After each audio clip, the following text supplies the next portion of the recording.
ใช่อยู่หันแล้วไปเบิ่งดูหินเงิมหินคัดเป็นนี่ได้หินเงินหินคำน่ะปั่นกันนี่ติได้ของดีมากกูบอกกันเนาะไปอยากได้เนาะหินเงินหินคำใช่นี่ว้าวนี่คำนี่โอ้ได้เลยบัญชีช่องกระป๋องชมฟังต้องทำอันนี้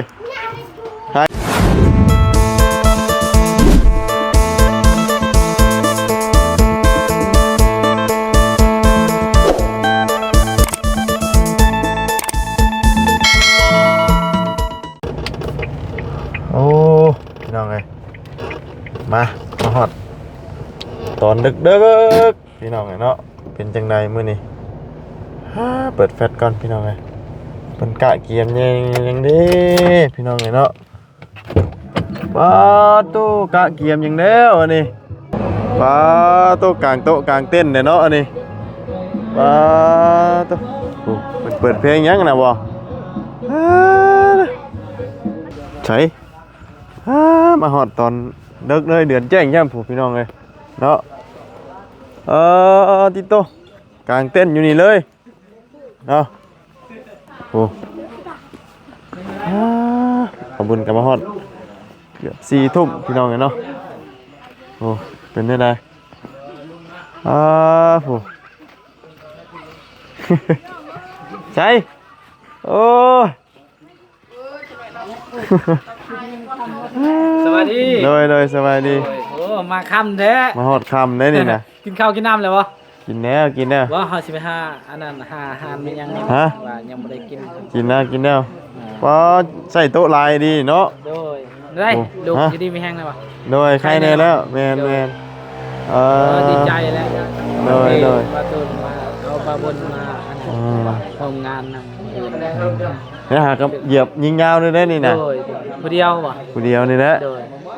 ใช่เพิ่นเฮ็ดยังอยู่พุ่นน่ะใช่ปะเล่นอยู่หั่นน่ะเนาะบ่ใส่โต๊ะลายนี่หากลางแล้วนี่บ่ผู้เตรียมยังไงแล้วนี่นะทางนั้นชุมเชลเลยเนาะทางนั้นเนาะเอามวนๆเนาะมื้อแต่เช้าบ่แต่มื้อนี่แม่น10 โมงน่ะ6 โมงเฮาแฮโอ้6 โมงแฮโดยพอดีอันประมาณ8 9 โมงนี่เฮาผูกแขนแขนแล้วเฮาก็พร้อมกินทานอาหารแล้วโดยอันนี้นี่โต๊ะกลางนี่นี่คือที่นี่ป่ะโต๊ะอันนั้นแหละโต๊ะมากินป่ะตะบัตโรโอ้แต่งตัวแล้วว่านี่นะยังโต๊ะผูรักเนาะตรงนี้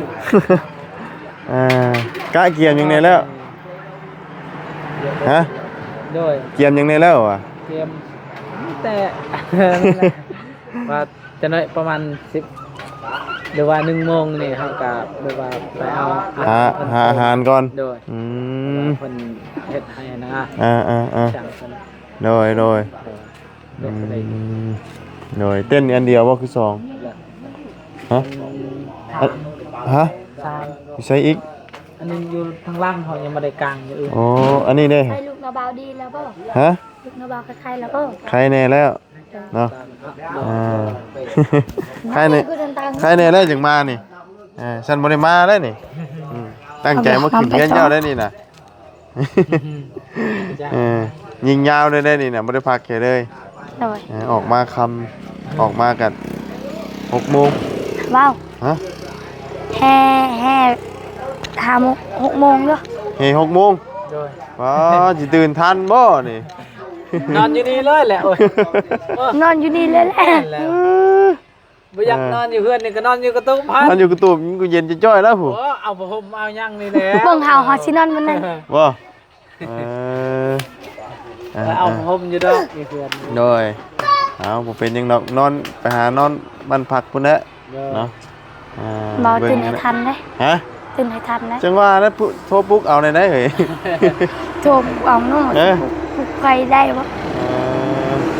โดย เอาเนาะอันนี้ก็กลางเต้นอยู่นี่อันนึงอยู่พุ่นอันนึงแสดงว่าหาคนหลายดีบ่ โดยไล่อ อ๋ ยู่ อ ก็บ่ฮู้ว่าเพิ่นมานะแต่ว่าเฮา ก็แต่ว่าต้องหาไว้เนาะ โดย แต่บ่ฮู้ว่ามาเบิดหรือบ่ โดย โดยโต๊ะปุ๊โต๊ะเพิ่นก็ได้นี่นี่โต๊ะตัวนั้นแหละตัวนี้ฮะ อ๋อเศร้าเท่าไรนี่นะเต้นนี่นะ เท่าตามแท้ ฮะเบิดนี่บ่ชุดหนึ่ง3พอไปว่าโอเคคนมาพอได้นั่งเนาะนั่งอยู่โต๊ะ ดี อ่า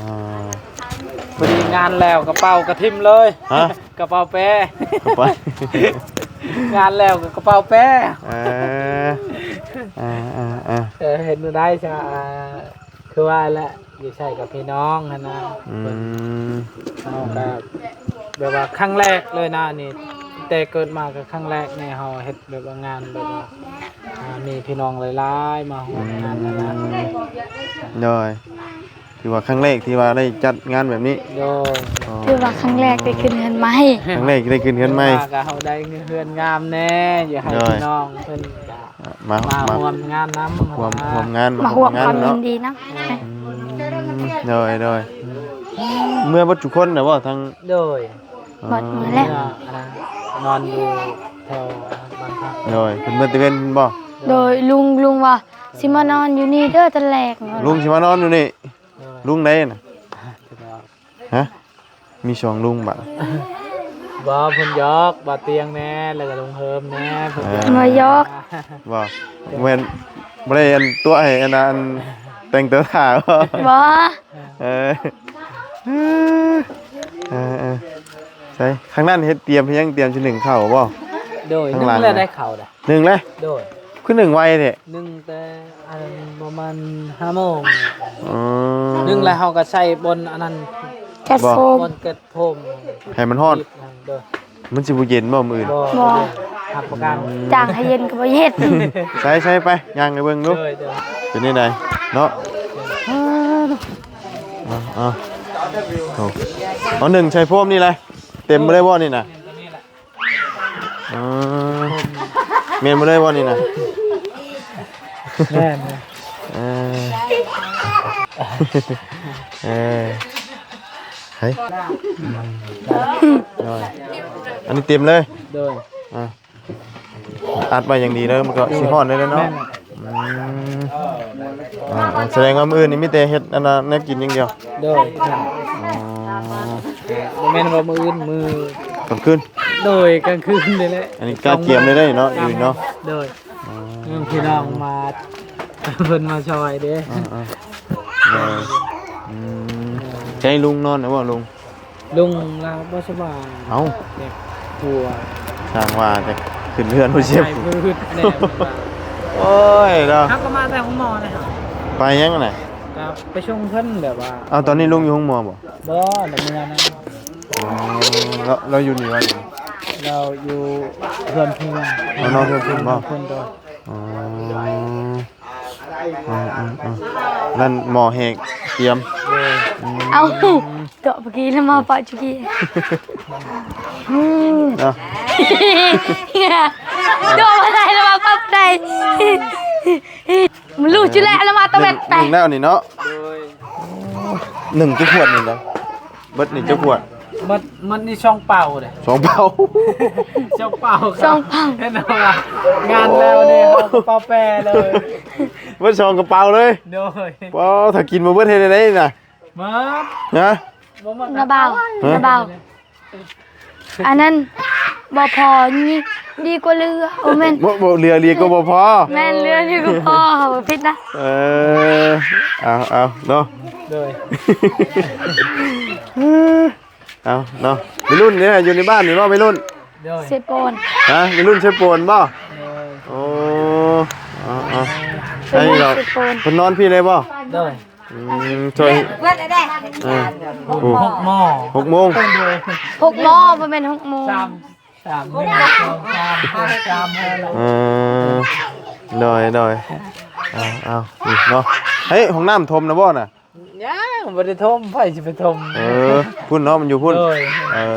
ยันเด็กน้อยตกเนาะ เออ หาฟืนหาหยังมาผู้คนหนึ่งเข้าตั้งแต่6 โมง 5 โมงแรงเนาะ ก็มั่งที่ร้านลูกมาแหละไป ดีใจแล้วเอาบุญมานอนนำ เนยเนาะ คิดว่าบ่บุญบ่ได้มาแล้ว ดีใจทางแบบว่าครอบครัวทาง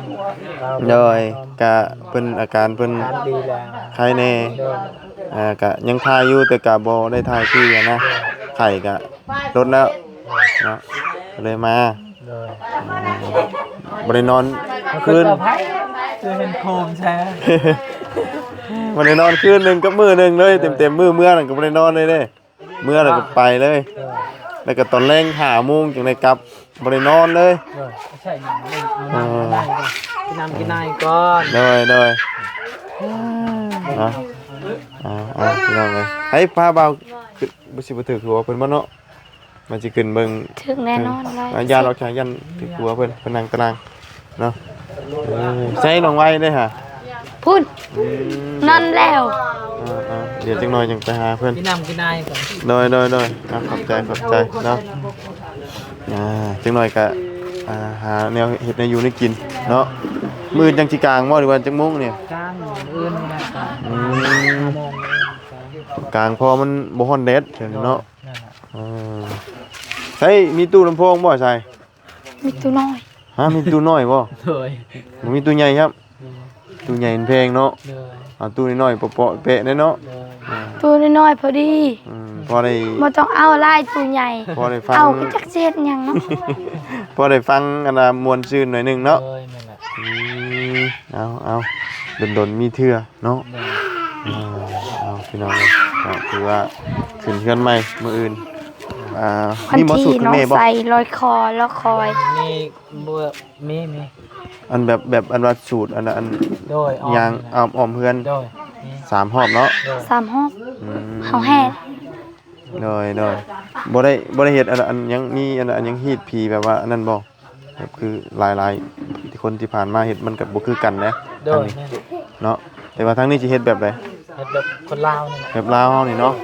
อ๋อย่ำว่าเอาผีขึ้นก่อนนะ อ๋อ เพื่อนนั่นเก็บเฮาจำพี่นะ เฮือนนี่บ่ได้เอาผีมาเนาะ โดยนี่ก็คือศาสนาพุทธนี่นะ โดยว่าง่ายบ่แม่นเฮือนกกขึ้นเข้าว่าซั่น โด เนาะ ยแม่นแหละ เท่าอันว่ามั่ง โดย เฮือนกกขึ้นเก้าน่ะเฮาขึ้นไปปลุกแหละ โดย ไม่น่ะแม่นเนาะ โดยให้ไปจำตัวนั้นจำโนจำหยังอีกคน โดย อยู่นี่ เอาเนาะมื้ออื่น6 โมงเช้าเริ่มเฮพี่น้องเนาะบ่ฮู้ว่าสิทันบ่หรือว่าจังไดเบิ่ง เบิ่ง นำ บ่ กัน เห็นเงินเห็นคำเฮา ใช่ อยู่หันแล้ว ไปเบิ่งดู หินเงิมหินคัก เป็นได้หินกันหินค่ำน่ะปั่นกันจังซี่ได้ของ หินเงิน ได้ของดีมากก็บอกกันเนาะไปอยากได้เนาะหินเงินหินค่ำ เซเว่นนี่ ใช่ นี่ ว้าว นี่คำนี่ โอ้ โอ้ได้เลยบ่ บัญชีช่องกระป๋อง เออชมฟังฟังคำ อันนี้หาเคสนี่บ่โอ้เฮงนะบ่โอ้หินเงินหินคำเนาะนี่กำลังเฮ็ดยังไงอันนี้เป็นหินพระคำพ่นดูเงิน เงิน เงิน พ่นใหม่ทางนี้ยังบ่มีน้อง บ่มีทำมันแห้งก่อนเฮาสิเอง เอาเด้อคิวเลย พ่นรถ จุบกันไป กำลังเฮ็ดหินเงินหินคำเนาะเพราะว่ามื้ออื่นนี่เพิ่นต้องถามว่าก้อนเงินก้อนคำเลยเนาะมื้ออื่นเนาะมื้ออื่นนี่คือมีวิธีถามก้อนเงินก้อนคำ เขาจะมีคำเขาจะมีหิน เลยจะเกี่ยมป้อโต๊ะลายดีเนาะโอ้เมนมาเลย โต๊ะ200 200พู เลย ตัง200เนาะ โต๊ะ30 โต๊ะอันน่ะตั้งอันกับข้าวนี่30 เลย30บ่บ่30ขี่ไปเกิดไป เลย ยิงไป เฮ้ยเดี๋ยวมันคนละสีสีเดียวกัน ได้จนน่ะ ได้แล้วมันเดืองนะเนาะหินเงินกับหินคำมีเท่านี้บ่บัดนี้มีหยังอีกบัดนี้ เลยมีกล้วย กล้วย มะพร้าว แต่ว่าอยู่เทิงพุ่นเนาะ โดย ที่แรกว่าจะขึ้นวิญญาณคือกลัวเพิ่นนั่นแหละมื้ออื่นเพิ่นน่ะจังเบิ่งเนาะมื้อนี้ค่ำมืดนั่นแหละแต่ว่าตั้งใจยิงยาวมาเลยมื้อนี้เหยียบขารถจนล้ามาผู้เดียวอะเนาะเสียวอยู่ได้มาผู้เดียวนี่มาไกลนี่ แม่นล่ะ ประหยัดพี่บ่ โอ้แนมหน้าแนมหลังอยู่ตำรวจตรวจอีก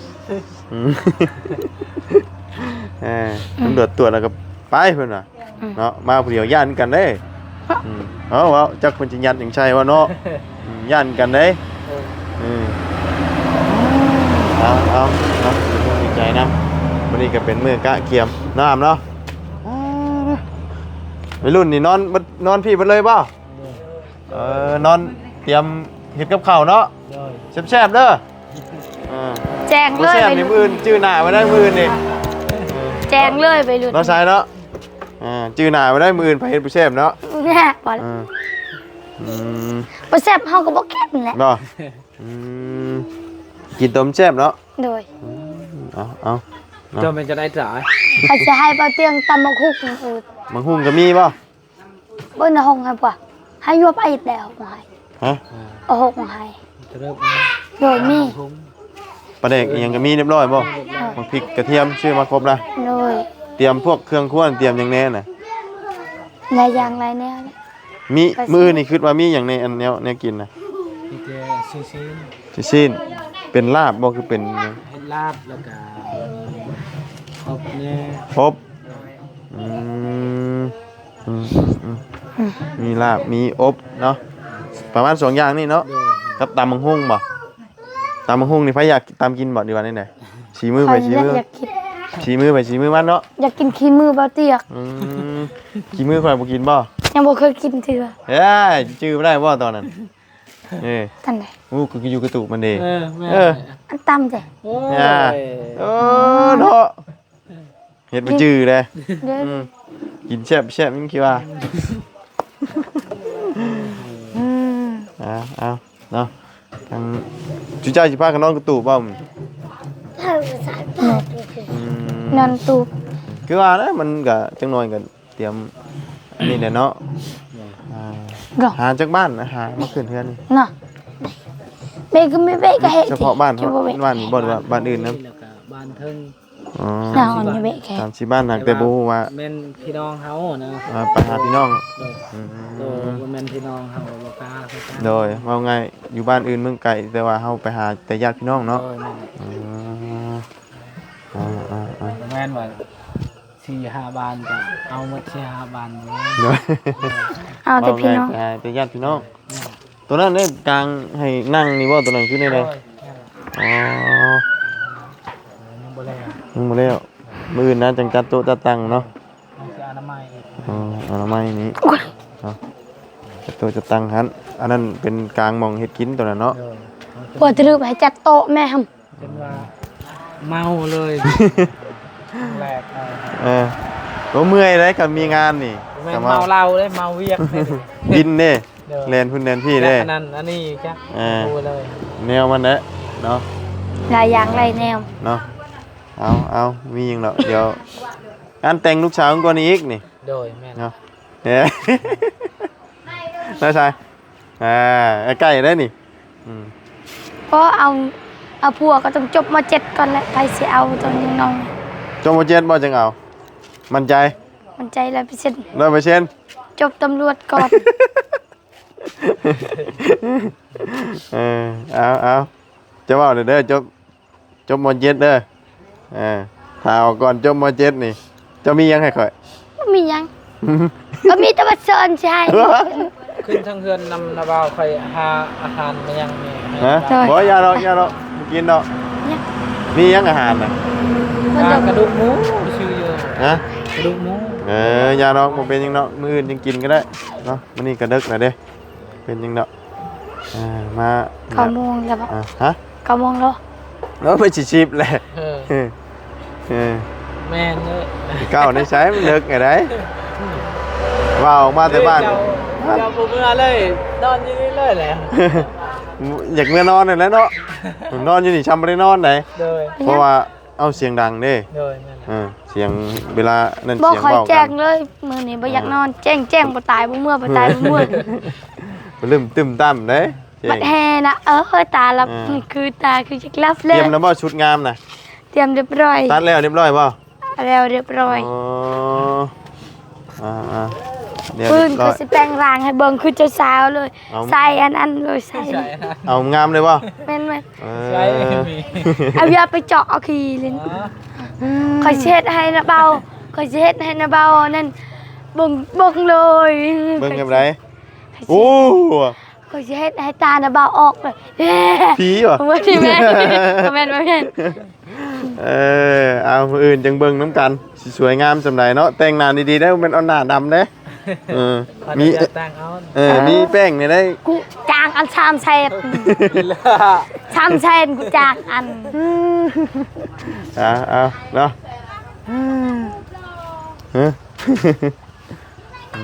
น้ำนายอยู่เทิงเนาะ โดย น้ำกับพวกกินอยู่ดอกหลายอยู่เนาะกะมีเบียร์เวียดแน่เนาะพอได้ให้หมู่คู่กินเนาะธรรมดาพี่น้องให้ขึ้นเพื่อนเบียร์เวียดมันกับบ่แพงปานใดเนาะแก๊ส100,000ปลาย นอนอยู่กระตูบเลยจึงเลยมันยังตกน้องนำแหละวันดี10อันนั้นตื่นมาอันนั้นขึ้นเฮือนใหม่ผู้หนึงตาบวมผู้หนึงมันยังบวมโอ้ย เลยเอาเดี๋ยวเอาไปเยี่ยมน้องไว้ก่อนเนาะไปใช่ไปกระตุกกันเดี๋ยวมาเนาะใช่มาพี่ทางนี้เดี๋ยวนอนเฝ้าอันหินเงินหินคำเด้อ โดย มันเฮียเลย เขาสิเผาอยู่นี่แหละ เฮ้ย เผาอยู่นี่แหละ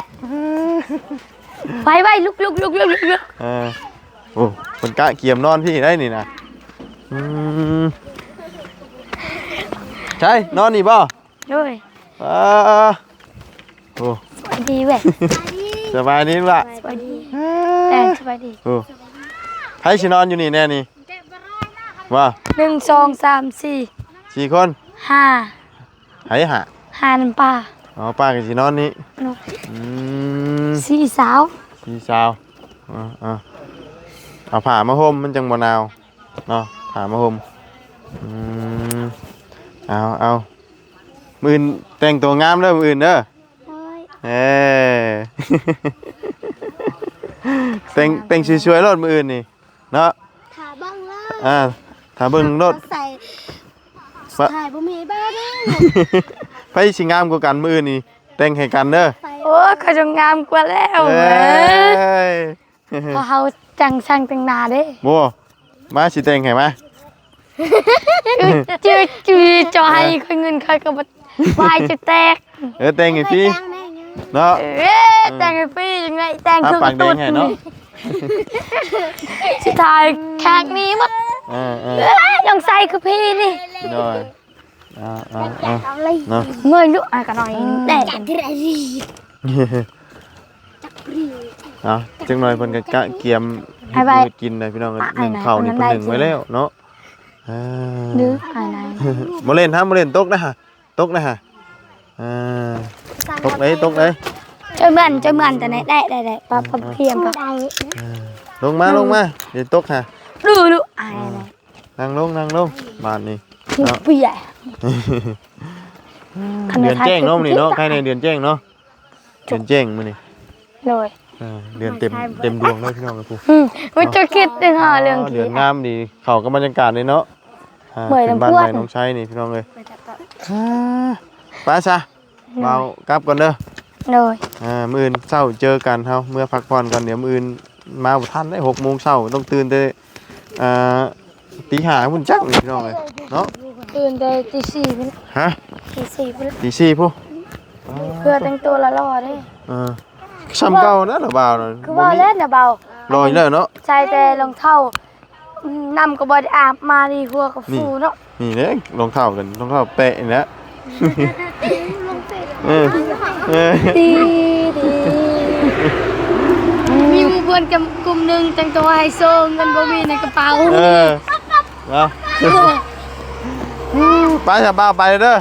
เลย สบายดีลูกหลาน เด้อสบายดี มื้ออื่นพ่อกันเอามาเนาะ